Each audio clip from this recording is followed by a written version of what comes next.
C'est avec les yeux pleins de larmes et pleins de tristesse en moi que je reviens vous faire cette vidéo concernant le départ de notre jeune sœur qui est partie en allant avec ses 3 enfants. Sérieusement, j'interpelle ici Madame la ministre de la promotion de la femme et de la famille. Madame la ministre, les femmes ne peuvent pas vivre le martyre dans ce pays. Pourtant, vous êtes à la tête d'un ministère qui concerne la femme. Si c'était encore un homme, on devrait dire que les hommes ne comprennent pas les problèmes des femmes. Parce que j'ai écouté la vidéo des dernières paroles de cette jeune dame avant qu'elle ne décède. D'où elle énumérait tout ce qu'elle a vécu dans ce foyer. Les femmes périssent en silence dans les foyers. Les femmes subissent des hauts et des bas dans des foyers. Les femmes perdent leur vie dans des foyers. Madame la ministre de la promotion de la femme et de la famille, qu'en dites-vous? Ce n'est pas une histoire d'aujourd'hui, c'est une histoire qui date. Voilà une jeune dame qui a déprimé au point de décider partir de cette vie en partant avec ses enfants. Donc elle a décidé de ne pas laisser sa progéniture dans cette vie. Je n'approuve pas l'attitude de cette dame. Je n'approuve pas. Ce comportement est à condamner. Cette attitude, cette manière de faire, cette décision est à condamner. Mais c'est chacun qui sait ce qu'il vit. Et c'est chacun qui sait en soi ce qu'il veut. Vous, Madame la ministre, en tant que ministre de la promotion de la femme et de la famille, vous êtes mieux placé pour savoir ce que c'est que la dépression. Les femmes vivent les dépressions dans les foyers. Les hommes qui détruisent les femmes en silence dans les foyers. Oui. Une femme qui se plaint, une jeune femme, à voir son âge et à voir ses jeunes enfants, c'est une jeune femme qui se plaint dans un foyer, l'homme n'a pas l'attention pour elle. L'homme n'a aucune attention pour elle. L'homme ne s'intéresse pas à elle, au point où si un homme sort de son foyer et décide de voyager, prendre le vol pour voyager et ne pas dire au revoir à sa femme, imaginons la suite. Imaginons ce que cette femme peut vivre. Parce que les hommes aujourd'hui, les femmes se sont arrangées à vous soutenir, à vous épauler. J'ai l'habitude de dire dans mes vidéos que une femme qui prépare ne serait-ce qu'à manger pour donner à son mari, c'est une contribution. Une femme qui s'occupe de vos enfants pendant que vous allez vaquer à vos occupations, c'est une contribution, c'est un travail.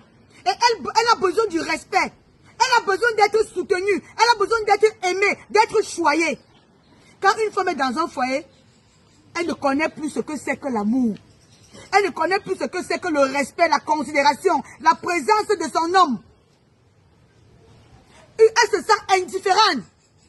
Il y a des femmes dans des foyers là qui ont commencé à douter d'elle par rapport à l'attitude des hommes vis-à-vis d'elle. Et c'est très dangereux quand une femme doute d'elle. Je pense que c'est ce que cette femme a vécu. Au point de décider de partir de ce monde. Nous l'avons jugée, nous l'avons condamnée. Mais quand j'ai vu, écouter ces dernières paroles, j'ai compris que c'était le ras-le-bol.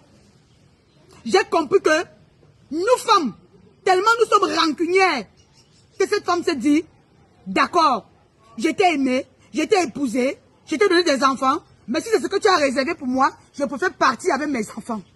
C'est trop dit. C'est trop parlé. Les hommes, arrêtez. Arrêtez ce que vous faites aux femmes. Si vous considérez les femmes qui sont en face de vous comme vos sœurs, comme vos mamans, arrêtez de faire périr les femmes dans les foyers. Arrêtez de faire souffrir les femmes dans les foyers. Si, en principe, on a sorti la femme de votre côte, pourquoi est-ce que vous décidez aujourd'hui de faire disparaître la race de la femme sur cette terre? Pourquoi? Madame la ministre, c'est pour vous que j'ai fait cette vidéo. C'est pour vous que j'ai fait cette sortie. Parce que tellement j'ai eu la douleur quand j'ai vu la vidéo des dernières paroles de cette femme. Je me suis dit, mais nous vivons où? Qui va défendre la femme? Qui prendra des décisions pour nous? Qui fera des sorties pour nous? Qui plaidera pour notre cause, Madame la ministre de la promotion de la femme et de la famille? Qui ira voir la hiérarchie pour dire qu'en fait, en ce qui concerne le droit de la femme, mettons stop à ce que les hommes font aux femmes. Qui le fera si ce n'est vous, Madame la ministre? Vous êtes sur les réseaux, j'imagine. Vous suivez les médias, j'imagine. Qu'est-ce que vous dites? Si c'était vos sœurs, si c'était vos enfants, peut-être c'est parce que ce n'est pas encore arrivé dans vos familles. Dans votre famille, Madame la ministre. que vous estimez que ce n'est pas un problème. Mais sachez que ce qui arrive aux autres peut aussi vous arriver. Ce qui arrive aux autres peut aussi vous arriver. Madame la ministre, nous sommes fatigués. Nous sommes fatigués. Où est la voix des femmes? Les femmes suivent quel chemin? Mais qui sont là pour accompagner les femmes? Oui, la femme est le sexe faible. Les hommes ont refusé d'admettre que nous sommes le sexe faible. Aujourd'hui, il n'existe que les blessés de guerre partout. Parce que les hommes de partout ont blessé les femmes. Les femmes sont écorchées, blessées. D'autres périssent. Mais vous qui êtes censés vous levez un matin et tapez le poignet sur la table. Que ça suffit. Madame la ministre, qu'est-ce que vous dites? Nous sommes fatigués de voir nos soeurs périr. Nous sommes fatigués de voir nos soeurs partir. Nous sommes fatigués de tout ça. Madame la ministre, la chaise sur laquelle vous êtes assise, ce n'est pas un ornement. Ce n'est pas un trône. Vous êtes assise là-bas. Parce que vous nous avez, nous les femmes. Vous êtes la locomotive, nous sommes les wagons. Qui est-ce que nous allons suivre? Est-ce que les femmes iront voir le ministre des Finances pour poser le problème des femmes? Les femmes iront voir le ministre des Transports pour poser le problème des femmes? Les femmes iront voir quel ministre? Vous êtes madame la ministre, celle de la promotion de la femme et de la famille, celle qui doit prendre de bonnes et de vraies décisions en ce qui concerne les femmes. Partagez cette vidéo au maximum. Partagez cette vidéo au maximum. Voilà une de nôtres qui est partie. Et plein de nôtres partent. Tous les jours. Tous les jours. C'est incomptable. À cause des problèmes conjugaux. À cause des violences. Jusqu'à quand allons-nous subir cela? Jusqu'à quand? Mes soeurs, levons-nous.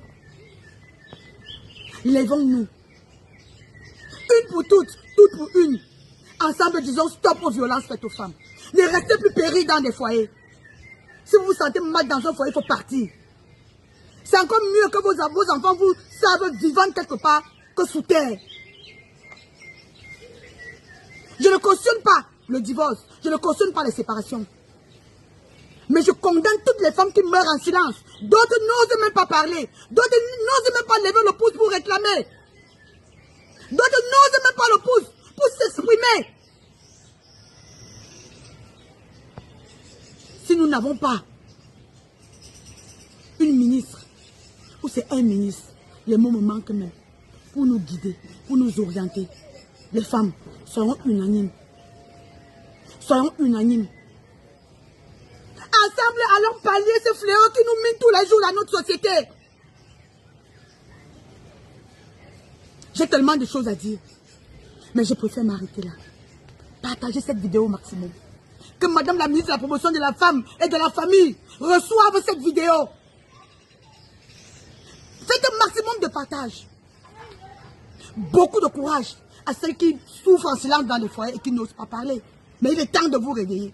Beaucoup de courage à toutes les femmes blessées de guerre qui sont là dehors en train de lever les enfants toutes seules. Beaucoup de courage et paix à leur âme à celles qui sont parties, qui ont rendu l'âme à cause des violences faites aux femmes. C'est de trop. C'est de trop. Et c'est de trop.